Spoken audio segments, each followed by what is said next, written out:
Right, I'm doing another video again about the Acorn Electron. Now, I know in the last video I said I'm going to do a video about the AP6 next. Well, you can see the AP6, you can see the manual, but that's not the video I'm doing next. No, you can think of this next video as a bit of a side quest on the way to the AP6 video. But what I want to talk about is this thing, this handy little cartridge from RetroHardware. Now, this thing I got as just a fun thing to put games on for the kids, but I'm actually really impressed with this thing. So, for a start off, the cartridge is like a new part, all 3D printed, and it does look incredible. And if we were to open the thing up, and I'm not going to right now, you'd see what it consists of is a couple of big ROMs and a CPLD. Oh, you can hear the fan of my laptop starting up. Fun. Yes, I'll explain why that's here in a second. So, what I'm going to do is I'm going to talk about this cartridge because it's a bit more interesting than you might think. So this thing contains around 200 games, which, if you know anything about sort of 6502 base machines, you've probably realised that that's more games than will fit in the addressable memory space that a 6502 can get to. So we've got something fairly clever going on here. As I said, there's a little CPLD in there, and there's a couple of memory addresses, and if you write to them, it essentially flips which page inside the ROM it's making visible to the Acorn Electron. So we can essentially have all our games in different pages, and then a menu program controls those registers onto CPLD and essentially flips which page is available to the Acorn Electron. Because the Acorn Electron's got this thing known as the ROM filing system. So most of the ROMs you got on a BBC that you might put in an Electron, they are designed to execute the code they've got in place in that memory location. So, for example, DFS ROM for disk filing system, all the code in there is designed to run in the address that the BBC would see that code in. Same with the language ROMs like BASIC, or even utility ROMs like WordWise, etc. But they also had the idea that you could have a filing system parked in that, memory location, and the machine would load software from it like it would from tape, disk, network, etc. You might wonder why do that if you could just execute, say, the game in, the memory location that the cartridge is mapped it into.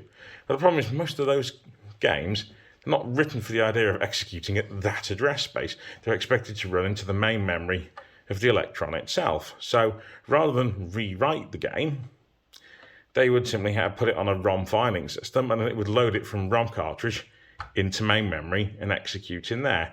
Which, if you know something about the Electron's sort of way it works, the problem is it does actually run a lot slower in main memory than code would that was running from the cartridge, because it can access this at 8 bits per read, but system memory it can read at 4 bits per read because of how the RAM chips are arranged. So there is actually a speed penalty from downloading from cartridge to main RAM and running it.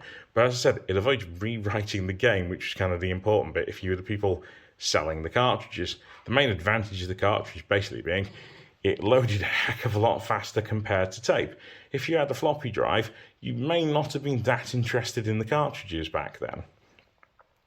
Right, so let's fire this thing up. Yes, all the wires you can see are me having set up some stuff to capture the output of this thing. So, yes, I'll do a bit of clever editing in a minute or two, and you'll see the Electron screen just fade up. Okay, I'm going to power the Electron up.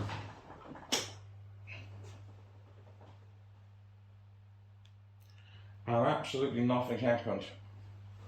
Oh, that's not good.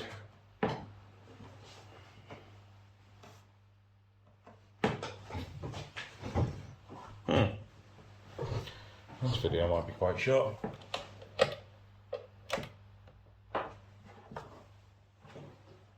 Power supply's dead. Well, the PSU hums like a bad lad, but it's currently producing absolutely no power whatsoever. I'm going to have to come back to this one. Right, so a few days have passed since we did the last video where the Electron didn't power up. Now, at first I thought it might be the power supply for the plus 3, this giant monster of a thing, because it was making a disturbingly loud 50 Hz humming noise. But it turns out the plus 3's power supply always made a disturbingly loud humming noise. Measuring its output, yeah, that thing works fine. So I thought I'd get to the sort of core of the thing and just tried the Electron by itself. And guess what? It didn't power up. So I've got my multimeter on this thing, and I'm going to power it directly and see what happens. So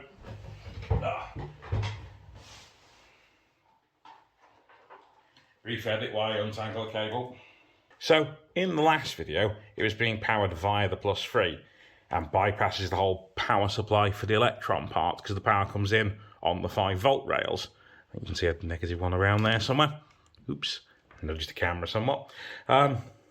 So we're going to try powering it directly from this. Now I have done this off camera already and the Electron doesn't start up. So we're going to see, are we actually getting a proper supply from it? So let's see what we're getting on what should be the +5-volt rail. So I'm clipped into the center negative pin here, so I'll just bring my hand over this way so you can see the multimeter. So if I put the thing on that, and we are getting no volts. So the +5 rail is at no volts. We'll put this on to, well, yeah, nothing.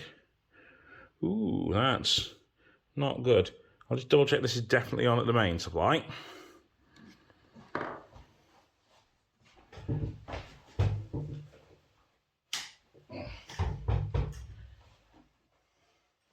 You can probably tell from that click noise that it wasn't. Let's do this again. So we'll measure, oh, there we go. So 4.5 volts positive and minus 5.2 volts on that rail.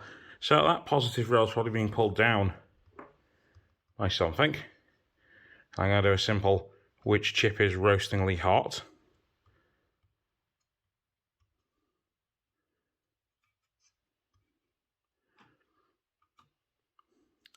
So nothing's leaping out as it's cooking my fingers, but we should have got a beep out of this thing at least when it powered up. And when I had the keyboard in, the keyboard light wasn't coming up either. That's interesting, because what we have is we have AC at 18 volts coming into here, and it's got a bypass of that straight out onto those 2 pins there, supply other things which we're not going to use. And then all of this regulates it down to 5 volts that comes in on this line, of which we are getting our positive and negative rails. Yeah, I'm sorry, I'm blocking the... So we're getting power in. We were, so I'll just get that onto there properly. And the 5-volt rail's being pulled down a little bit, which would suggest that we are consuming some power. But the Electron is not starting up, which is interesting. In a, not a good way. Interestingly, I did notice when we put the power in, we can hear the tape relay clicking in. That little click noise, that's the tape relay going on, which is that little blue box there. Because the BBC and the Electron both have a relay for controlling stop-start of the tape. So that's clicking in, which is interesting. So we know some stuff is coming up on the board. Okay, excuse the non-period setup. So what I've got, and slightly wobbly camera, there we go. We've got set up the Acorn Electron, cabled up, OSSC, HDMI output to VGA converter, old Dell VGA monitor. This has worked with other BBCs and in fact Acorn Electrons before, so as a setup this works, and I'm not trying to capture anything, so this should do something useful. Right, let's just set the source. So I do have an analog signal coming in at 15 kilohertz.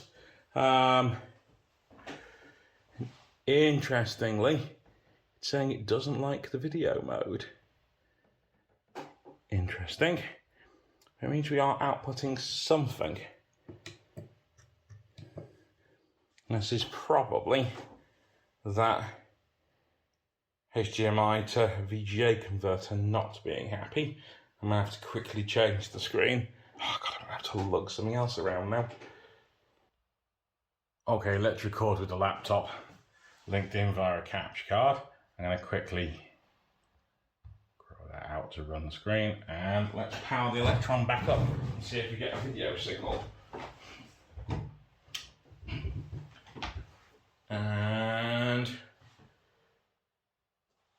Well, that's our video signal. Not a helpful one, but our video signal. Let's just... Yeah, that's in on the right AV port.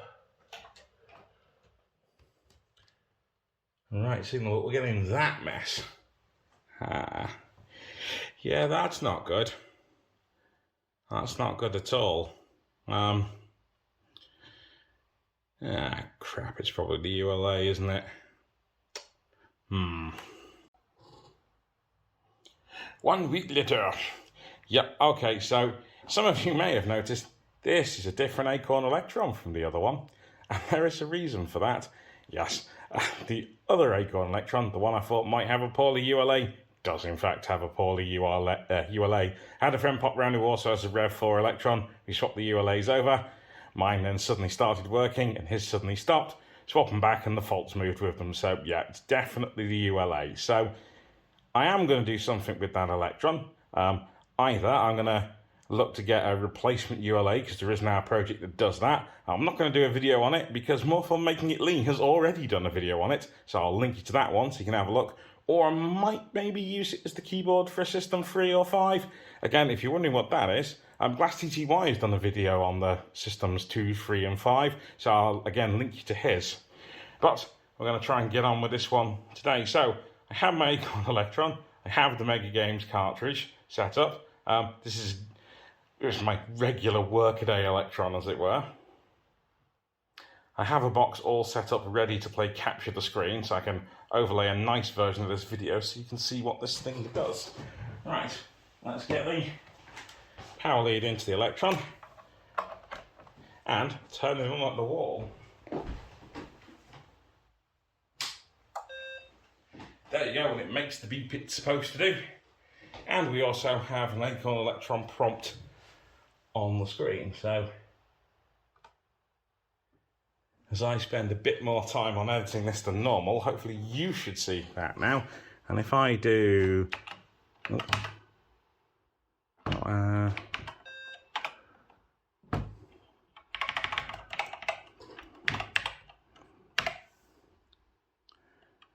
yeah, right, we'll run the boot menu. So, we now have the boot menu with all our Acorn Electron games on it.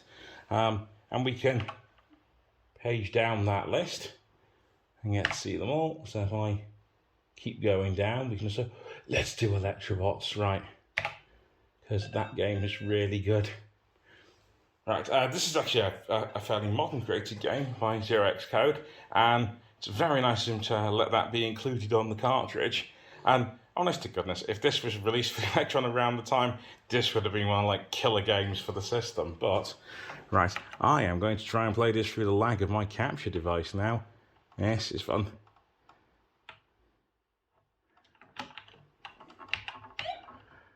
There we go, we got the jump. Oh. Actually, do we have to jump up there? Let's jump. Oh no, I can't jump back up there, so he must be going this way to go get something. Let's see what we got. You can see how well I've remembered this from the last time I played it.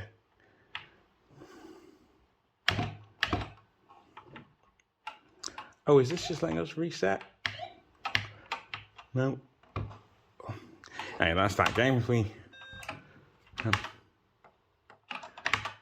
let's boot back into the cartridge. Oh, yeah, I picked Arcadians. Again, this is one of my favourite games as a kid. Right, where are we? Control and A for left and right. Return fires, right.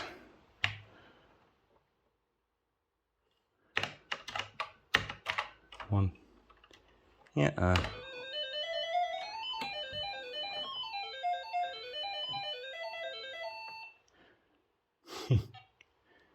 I've even got the A version of tune. Oh dear, I've got zapped.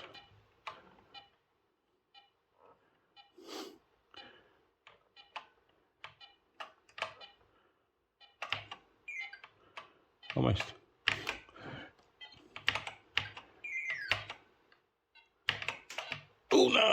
steered right into it. Oh, this is so hard to play through the lack of the capture card. Oh, I really need a better solution for seeing and capturing this at the same time. We got some nice sort options, so we can sort the games alphabetically. See what we got here. We can sort by publisher. Let's do A for Acorn Soft. There we go. Yeah, audiogenic. Ooh, we got Elite, right. Now this is the first version of Elite I ever played, the Acorn Electron version. I'll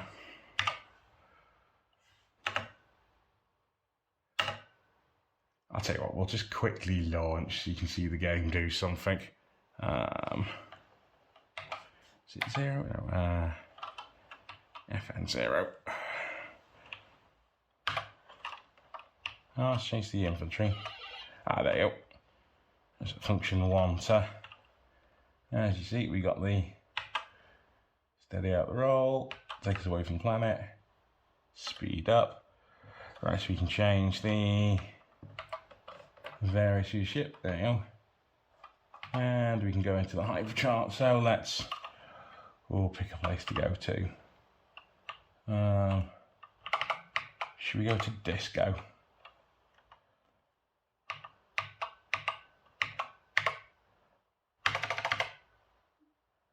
Yeah. Okay, that's the front screen, and that's hyperspace.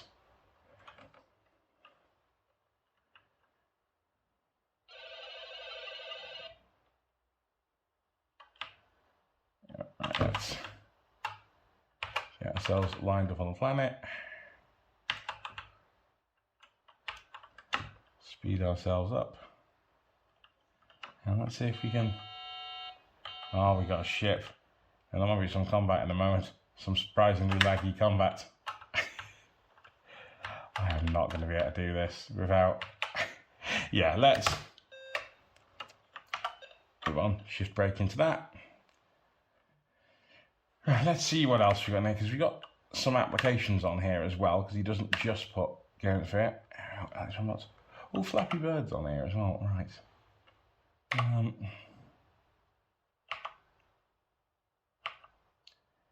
I kind of forgotten some of the things I'd picked to go on this. Right. Yeah, Kung Fu.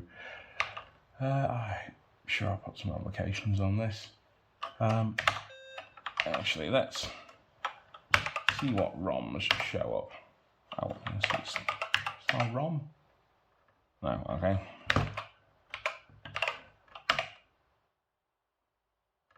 Joystick and buffer. Oh, that's from the expansion from that slugger there, right.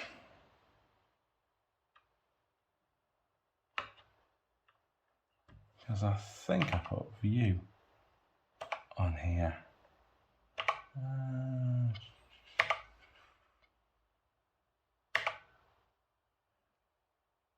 I sort of just put publisher to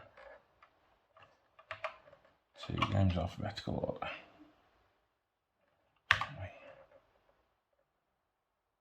Oh, Video's Revenge. Hang on, we'll have to.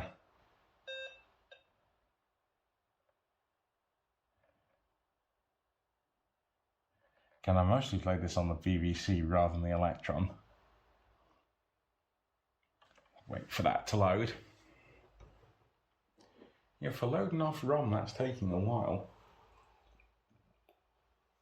Yeah, as I mentioned earlier, each game actually has to copy out of the ROM card into main system RAM inside the Electron, which can take a little while given how slowly the Electron can actually write to its own memory. Well, here we go. Right,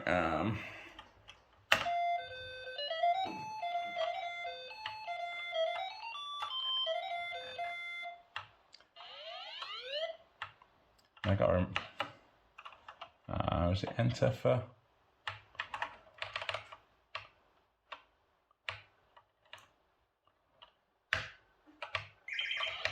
Oh, I have to work out which controls are left and right. I probably should have read the screen. Right, it's control and I got a shape sorter back. Oh, shot by a shape sorter. Anyway, I'm sure it's loads of fun watching me. Oh, one of these keys will be fire. Oh, I sort of just hyper jumped out of the way, I think. Yeah, anyway, that's video's revenge of me not remembering what the keys are. But as you can see, this is a cracking little menu, all just there, ready to go, whole bunch of games. Honestly, it's a small technical little marvel. It's so much fun in just a little cartridge and so well implemented for what it is. That's my side quest. We'll try and get back to the AP6. Once I manage to sort the Acorn Electron, I intended to go with it. Oh, this one here. Yeah. Dead ULA. This is going to delay the project a little bit.